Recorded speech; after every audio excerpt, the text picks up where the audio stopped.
Hi friends, Tumakuru district ಕೋರ್ಟ್ನಿಂದ P1 ಮತ್ತು ಬೆರಳಚ್ಚುಗಾರ ಹುದ್ದೆಗಳ ಭರ್ತಿಗೆ ಅಭ್ಯರ್ಥಿಗಳಿಂದ ಅರ್ಜಿಯನ್ನು ಆಹ್ವಾನಿಸಲಾಗಿದೆ. ಹುದ್ದೆಯಲ್ಲಿ ವೇತನ ಎಷ್ಟು, ಅಪ್ಲೈ ಮಾಡಲು ಕೊನೆಯ ದಿನಾಂಕ ಯಾವಾಗ ಅಂತ ಹೇಳ್ತೀನಿ. ಸೊ ವಿಡಿಯೋನ ಕಂಪ್ಲೀಟಾಗಿ ನೋಡಿ. ಇನ್ನೂವರೆಗೆ ಯಾರು ನನ್ನ ಚಾನಲ್ಗೆ ಸಬ್ಸ್ಕ್ರೈಬ್ ಆಗಿಲ್ಲ, ಮುಂದೆ ಬರುವ ಎಲ್ಲ ಸರ್ಕಾರಿ ಹುದ್ದೆಗಳ ಮಾಹಿತಿಗಾಗಿ ಈ ಕೂಡಲೇ ಸಬ್ಸ್ಕ್ರೈಬ್ ಮಾಡಿ. ಈ ಕೆಲಸಕ್ಕೆ ಅರ್ಜಿ ಹಾಕಿರೋ ಸಂಖ್ಯೆ ತುಂಬ ಕಡಿಮೆ ಇದೆ, ಕಾಂಪಿಟೇಷನ್ ಕಡಿಮೆ ಇದೆ. ಸೊ ಅಪ್ಲೈ ಮಾಡಿದ್ರೆ ನಿಮ್ಗೆ ಸಿಗೋ ಚಾನ್ಸಸ್ ಜಾಸ್ತಿ ಇರುತ್ತೆ. ಸೊ ಮಿಸ್ ಮಾಡ್ದೇ ಅಪ್ಲೈ ಮಾಡಿ. ಸೊ ಇಲಾಖೆ ಹೆಸರು ನೋಡ್ಕೊಂಬರೋದಾದರೆ ಪ್ರಧಾನ ಜಿಲ್ಲಾ ಮತ್ತು ಸತ್ರ ನ್ಯಾಯಾಲಯ, ತುಮಕೂರು ಡಿಸ್ಟ್ರಿಕ್ಟ್ ಕೋರ್ಟ್. ಹುದ್ದೆ ಹೆಸರು ಬಂದ್ಬಿಟ್ಟು ನೀವು ಶೀಘ್ರ ಲಿಪಿಗಾರರು ಗ್ರೇಡ್ 3 ಹುದ್ದೆ, ಬೆರಳಚ್ಚುಗಾರ ಹುದ್ದೆ ಮತ್ತು ಜವಾನ ಹುದ್ದೆ, ಈ 3 ಟೈಪ್ ಹುದ್ದೆಗಳು ಖಾಲಿ ಇದ್ದಾವೆ. ಸೊ ಟೋಟಲ್ ಖಾಲಿ ಇರೋ ಹುದ್ದೆಗಳ ಸಂಖ್ಯೆ 60 ಹುದ್ದೆಗಳು ಖಾಲಿ ಇದ್ದಾವೆ. ನೀವು ಅರ್ಜಿ ಸಲ್ಲಿಸೋ ಬಗ್ಗೆ ನೀವು ಆನ್ಲೈನಲ್ಲಿ ಅಪ್ಲೈ ಮಾಡಬೇಕಾಗಿರುತ್ತೆ. ಹುದ್ದೆಗಳ ವಿವರನ ನೋಡ್ಕೊಂಬರೋದಾರೆ, ಶೀಘ್ರ ಲಿಪಿಗಾರರು ಗ್ರೇಡ್ 3 ಹುದ್ದೆ ಟೋಟಲ್ 10 ಹುದ್ದೆಗಳು ಖಾಲಿ ಇದ್ದಾವೆ. ಮತ್ತು ಬೆರಳಚ್ಚುಗಾರ ಹುದ್ದೆ ಟೋಟಲ್ 5 ಹುದ್ದೆಗಳು ಖಾಲಿ ಇದ್ದಾವೆ. ಬೆರಳಚ್ಚು ನಕಲುಗಾರ 5 ಹುದ್ದೆಗಳು ಖಾಲಿ ಇದ್ದಾವೆ. ಮತ್ತು ಜವಾನ ಹುದ್ದೆ 40 ಹುದ್ದೆಗಳು ಖಾಲಿ ಇದ್ದಾವೆ. ಜವಾನ ಹುದ್ದೆ ಸ್ವಲ್ಪ ಜಾಸ್ತಿ ಹುದ್ದೆಗಳು ಖಾಲಿ ಇದ್ದಾವೆ. ತುಮಕೂರು ಡಿಸ್ಟ್ರಿಕ್ಟ್ ಕೋರ್ಟ್ನಲ್ಲಿ ಇದು ಹುದ್ದೆಗಳ ಕರೆದಿರೋದು. ಸೊ ಈಗ ಒಂದೊಂದ್ರದ್ದು ವಿದ್ಯಾರ್ಹತೆ ಏನೇ ಇರಬೇಕು ಅಂತ ನೋಡ್ಕೊಂಬರೋಣ ಬನ್ನಿ. ಶೀಘ್ರ ಲಿಪಿಗಾರರು ಗ್ರೇಡ್ 3 ಈ ಹುದ್ದೆಗೆ ಅಭ್ಯರ್ಥಿಗಳು PUC ಅಥವಾ 3 ವರ್ಷಗಳ ಡಿಪ್ಲೊಮಾ ಪರೀಕ್ಷೆಯಲ್ಲಿ ಉತ್ತೀರ್ಣರಾಗಿರಬೇಕು. ಕರ್ನಾಟಕ ಪ್ರೌಢಶಿಕ್ಷಣ ಪರೀಕ್ಷಾ ಮಂಡಳಿ ನಡೆಸುವ ಹಿರಿಯ ಶ್ರೇಣಿ ಬೆರಳಚ್ಚು ಅಥವಾ ಶೀಘ್ರಲಿಪಿ ಅಥವಾ ತಸ್ತಮಾನದ ಪರೀಕ್ಷೆಯಲ್ಲಿ ಪಾಸಾಗಿರಬೇಕು. ನೀವು ಇದಕ್ಕೆ PUC ಪಾಸಾಗಿದ್ದರೆ ಸಾಕು. PUC ಅಥವಾ ಡಿಪ್ಲೊಮಾ ಮಾಡಿದ್ದೀನಿ ಅಂದರೆ ಅವೆರಡರಲ್ಲಿ ಯಾವುದೇ ಒಂದು ನೀವು ಮುಗಿಸಿದ್ರೂ ಸಾಕು, ನೀವು ಇದಕ್ಕೆ ಅಪ್ಲೈ ಮಾಡೋಕ್ಕೆ ಯಾರಾಗ್ತೀರಾ. ಮತ್ತು ಮುಂದೆ ನೋಡ್ಕೊಂಬರೋದೇ ಬೆರಳಚ್ಚುಗಾರ ಹುದ್ದೆಗಳಿಗೆ PUC ಅಥವಾ 3 ವರ್ಷಗಳ ಕಾಲ ಡಿಪ್ಲೊಮಾ ಪರೀಕ್ಷೆಯಲ್ಲಿ ಉತ್ತೀರ್ಣರಾಗಿರಬೇಕು. ಕರ್ನಾಟಕ ಪ್ರೌಢಶಿಕ್ಷಣ ನಡೆಸುವ ಕನ್ನಡ ಅಥವಾ ಇಂಗ್ಲೀಷ್ 2 ಭಾಷೆಗಳ ಹಿರಿಯ ಶ್ರೇಣಿ ಬೆರಳಚ್ಚು ಅಥವಾ ತಸ್ತಮಾನದ ಪರೀಕ್ಷೆಯಲ್ಲಿ ಉತ್ತೀರ್ಣರಾಗಬೇಕು. ಇದಕ್ಕೂ ಕೂಡ ನೀವು PUC ಅಥವಾ 3 ವರ್ಷಗಳ ಡಿಪ್ಲೊಮಾ ಪರೀಕ್ಷೆಯಲ್ಲಿ ಉತ್ತೀರ್ಣರಾಗಿರೋ ಸಾಕು, ನೀವು ಇದಕ್ಕೆ ಅಪ್ಲೈ ಮಾಡ್ಬೋದು. ನೆಕ್ಸ್ಟ್ ಮುಂದೆ ನೋಡ್ಕೊಂಬರೋದಾದ್ರೆ ಬೆರಳಚ್ಚು ನಕಲುಗಾರ ಈ ಹುದ್ದೆಗೆ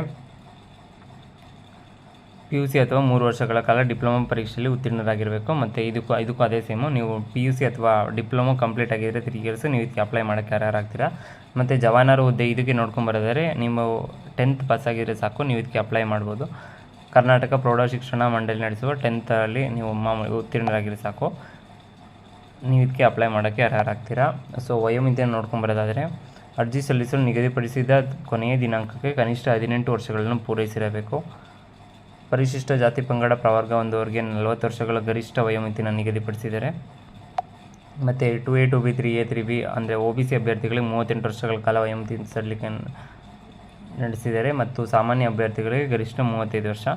ಸೊ 3 ವರ್ಷಗಳ ಕಾಲ ವಯೋಮಿತಿ ಸಲ್ಲಿಕೆ OBC ಅವರು ಕೊಟ್ಟಿದ್ದಾರೆ ಮತ್ತು 5 ವರ್ಷಗಳ ಕಾಲ SC ST ಅಭ್ಯರ್ಥಿಗಳಿಗೆ ನೀಡಿದ್ದಾರೆ. ವೇತನ ಶ್ರೇಣಿ ನೋಡಿದರೆ ನಿಮಗೆ 21,400ರಿಂದ 42,000 ನಿಗದಿಪಡಿಸಿದ್ದಾರೆ. ಸೊ ಇನಿಷಿಯಲ್ ಸ್ಯಾಲರಿನೇ 21,400ರಿಂದ ಸ್ಟಾರ್ಟ್ ಆಗುತ್ತೆ. ಸೊ ನೀವು ಗೌರ್ಮೆಂಟ್ ಜಾಬ್ ಆಗಿರೋದ್ರಿಂದ ಮತ್ತೆ ಬೇಗ ಇನ್ಕ್ರೀಸ್ ಆಗ್ತಾನೂ ಕೂಡ ಹೋಗುತ್ತೆ. ಸೊ ಅಪ್ಲೈ ಮಾಡಿ. ಅರ್ಜಿ ಶುಲ್ಕ ಬಂದ್ಬಿಟ್ಟು ಸಾಮಾನ್ಯ ಅಭ್ಯರ್ಥಿಗಳಿಗೆ ಮತ್ತು OBC ಅಭ್ಯರ್ಥಿಗಳಿಗೆ ಸೇಮ್ ಇದೆ, 200 ರೂಪಾಯಿ ನಿಗದಿಪಡಿಸಿದ್ದಾರೆ. ಮತ್ತು ಪರಿಶಿಷ್ಟ ಜಾತಿ ಪಂಗಡ ಮತ್ತು ಅಂಗವಿಕಲ ಅಭ್ಯರ್ಥಿಗಳಿಗೆ ಶುಲ್ಕ ವಿನಾಯಿತಿಯನ್ನು ನೀಡಿದ್ದಾರೆ. ನೀವು online debit card, credit card ಅಥವಾ ಬ್ಯಾಂಕಿಂಗ್ ಮೂಲಕ ನೀವು ಇದಕ್ಕೆ ಅಪ್ಲೈ ಮಾಡ್ಬೋದಾಗಿರುತ್ತೆ.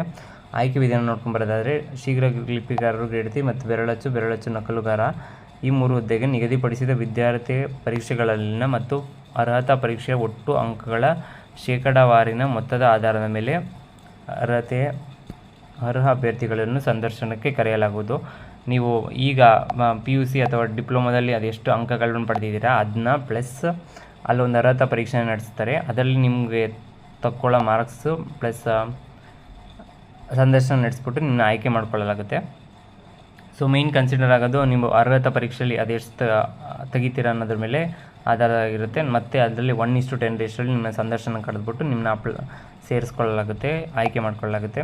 ಮತ್ತು ಜವಾನ ಹುದ್ದೆಗೆ 10ನೇ ತರಗತಿ ಪರೀಕ್ಷೆಯಲ್ಲಿ ಗರಿಷ್ಠ ಅಂಕಗಳ ಆಧಾರದ ಮೇಲೆ ಸಂದರ್ಶನ ನಡೆಸ್ಬಿಟ್ಟು ಆಯ್ಕೆ ಮಾಡ್ಕೊಳ್ಳಲಾಗುತ್ತೆ. ನಿಮ್ಮ 10th ಎಷ್ಟು ಮಾರ್ಕ್ಸ್ ತೆಗೆದಿರೋ ಅದರ ಆಧಾರದ ಮೇಲೆ ಆಯ್ಕೆ ಮಾಡ್ಕೊಳ್ಳಲಾಗುತ್ತೆ. ಟೋಟಲ್ 40 ಹುದ್ದೆಗಳು ಖಾಲಿ ಇದ್ದಾವೆ. ತುಂಬ ಜನ ಅಪ್ಲೈ ಮಾಡ್ಬೋದು. ಸೊ ನೀವು 10th ನಿಮ್ದು ಏನಾರ ಹೈಯೆಸ್ಟ್ ಮಾರ್ಕ್ಸ್ ಇದೆ ಅಂದರೆ ನೀವು ಇದಕ್ಕೆ ಅಪ್ಲೈ ಮಾಡಿ. ಪ್ರಮುಖ ದಿನಾಂಕಗಳನ್ನ ನಡ್ಕೊಂಬರೋದಾದರೆ ಸ್ಟಾರ್ಟ್ ಆಗಿರೋದು 12 ಮಾರ್ಚ್ 2024, ಲಾಸ್ಟ್ ಡೇಟ್ ಬಂದ್ಬಿಟ್ಟು 10 ಏಪ್ರಿಲ್ 2024. ಅಷ್ಟರೊಳಗೆ ಅಪ್ಲೈ ಮಾಡಿ. ನೋಟಿಫಿಕೇಷನ್ ಮತ್ತು ಅಪ್ಲೈ ಮಾಡೋ ಲಿಂಕ್ನ ಡಿಸ್ಕ್ರಿಪ್ಷನಲ್ಲಿ ಕೊಟ್ಟಿದ್ದೀನಿ. ಆ ನೋಟಿಫಿಕೇಷನ್ ಒಂದು ಸತಿ ಕ್ಲಿಯರ್ ಕಟ್ ಆಗೋದ್ಬಿಟ್ಟು ನಂತರ ಅಪ್ಲೈ ಮಾಡಿ.